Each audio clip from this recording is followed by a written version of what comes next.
Hello విజయోత్సవ కార్యక్రమాల్లో భాగంగా ర్యాలీ నిర్వహించడం జరుగుతుంది.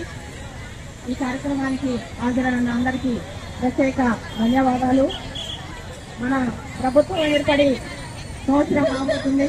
ఈ 500 పథకం కానీ, కరెంటు 200 యూనిట్ల లోపు కానీ ప్రవేశపెట్టిన పథకాలలో 10 లక్షలు బీమా, ఆరోగ్యశ్రీ కింద విద్యారంగానికి పెద్దపీట వేస్తుంది మన ప్రభుత్వము. అదేవిధంగా మనకి గత ప్రభుత్వం చేసిన 7 లక్షల కోట్ల అప్పుల్లో భాగంగా మనం వాటికి వడ్డీయే కట్టడం సరిపోతుంది చాలా వరకు. అయినా కూడా మన ప్రభుత్వం వడ్డీలు కట్టుకుంటా 12,000 కోట్లు ప్రతి కట్టుకుంటూ వస్తుంది. దానిలో భాగంగా మనకి ఇచ్చిన హామీల ప్రకారం నెరవేర్చుకుంటూ ఒక్కొక్కటి ముందుకు తీసుకెళ్తూ ప్రజలలో మంచి మన్ననలు పొందుతూ గవర్నమెంట్ పిల్లలకు గాని, పెద్దలకు గాని, విద్యారంగానికి గాని, ఆరోగ్యానికి గాని పెద్దపీట వేస్తూ ముందుకు అడుగులు వేస్తుంది.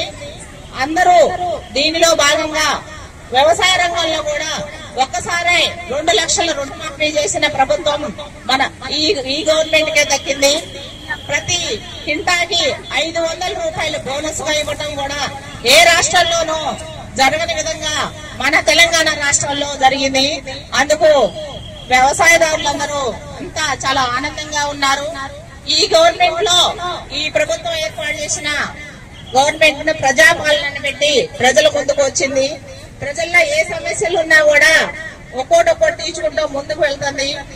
అందరూ కూడా ఈ ప్రభుత్వాలలో ఆరోగ్యంగా, విద్యారంగంలో ముందుకు వెళుతూ, వ్యవసాయ రంగంలో అభివృద్ధి సాధిస్తూ, పారిశ్రామిక రంగంలో కూడా ముందుకు వెళ్తుందని ఆశిస్తూ ఈ సందర్భంగా అందరికీ సహకరిస్తూ, గవర్నమెంట్ కి మనం అందరం సహకరిస్తూ టౌన్ లో కూడా ప్లాస్టిక్ ని నిషేధిస్తామని ఒక నిర్ణయం ఉంది. గతంలో కూడా చేసాం కానీ అది అమలు కావట్లేదు. అందరూ ఒక క్వాలిటీగా, క్వాంటిటీగా ప్లాస్టిక్ ని వాడుకుంటూ పచ్చని చెట్లు, వాతావరణాన్ని కూడా ప్రశాంతంగా ఉంచుకుంటూ అందరూ ఆరోగ్యంగా, ఐశ్వర్యంగా ఉండాలని కోరుకుంటూ ఈ అవకాశం వచ్చినందుకు ప్రభుత్వం వాళ్ళకి ప్రత్యేక ధన్యవాదాలు తెలియజేసుకుంటున్నాను. ప్రజాపాలన విజయోత్సవాలు 1వ తారీఖు నుంచి 9వ తారీఖు నుంచి ప్రభుత్వం నిర్వహిస్తుంది. దీంట్లో భాగంగా ఇప్పుడు మున్సిపాలిటీస్ కి అర్బన్ డే అనేది ఈ రోజు జరుగుతుంది. ఈ రోజు మొదటగా మా కార్యక్రమంలో ర్యాలీ కండక్ట్ చేసాము. ఈ ర్యాలీకి హాజరైన వివిధ స్కూల్ యాజమాన్యాలు మరియు కిడ్స్ కాలేజ్ వాళ్ళు, చైర్పర్సన్ గారు, గౌరవ కౌన్సిలర్స్, ప్రతి ఒక్కరికి మరియు ఆఫీస్ మణికుమార్ గారు కూడా పిఎంఏ నుంచి వచ్చారు. ప్రతి ఒక్కరికి కూడా ధన్యవాదాలు. ఈ యొక్క కార్యక్రమంలో పార్టిసిపెంట్స్ అందరికీ కూడా. ఈ రోజు మేము ముందుగా ర్యాలీ కండక్ట్ చేస్తాము. తర్వాత మెడికల్ క్యాంప్, మా ఎంప్లాయీస్ కి మెడికల్ క్యాంప్ నిర్వహించడం జరుగుతుంది. తదుపరి 1 గంటకి మా ఎంప్లాయీస్ కి భోజన సదుపాయము, తర్వాత కల్చరల్ యాక్టివిటీస్ ఈ రోజు ప్రోగ్రామ్ లో భాగంగా మేము నిర్వహిస్తున్నాము. ఈ యొక్క ప్రోగ్రామ్ కి హాజరైన ప్రతి ఒక్కరికి కూడా ధన్యవాదాలు. అట్లాగే ఈ టౌన్ లో ప్లాస్టిక్ ని నిషేధించాలని మనం కంకణం కట్టుకున్నాము. దీనికి ప్రజలందరూ కూడా మాకు సహకరించవలసిందిగా కోరుతున్నాము. అదేవిధంగా మీడియా వాళ్ళకి, ప్రతి ఒక్కరికి ఈ యొక్క కార్యక్రమంలో పార్టిసిపేట్ చేసిన ప్రతి ఒక్కరికి కూడా ధన్యవాదాలు. Thank you.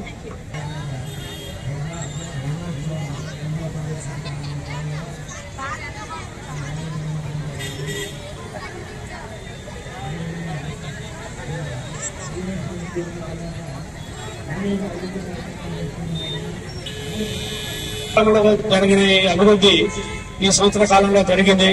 అది చెప్పడంలో ఎటువంటి ఆలోచన ఉండాలి.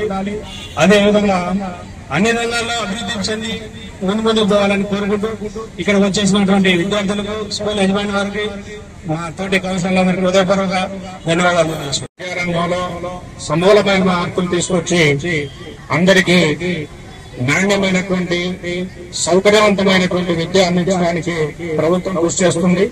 విద్య ప్రగతికి తొలిమెట్టు. ప్రభుత్వం ఏర్పడగానే పాఠశాలకు అమ్మ ఆదర్శ పాఠశాల కమిటీల ద్వారా అనేక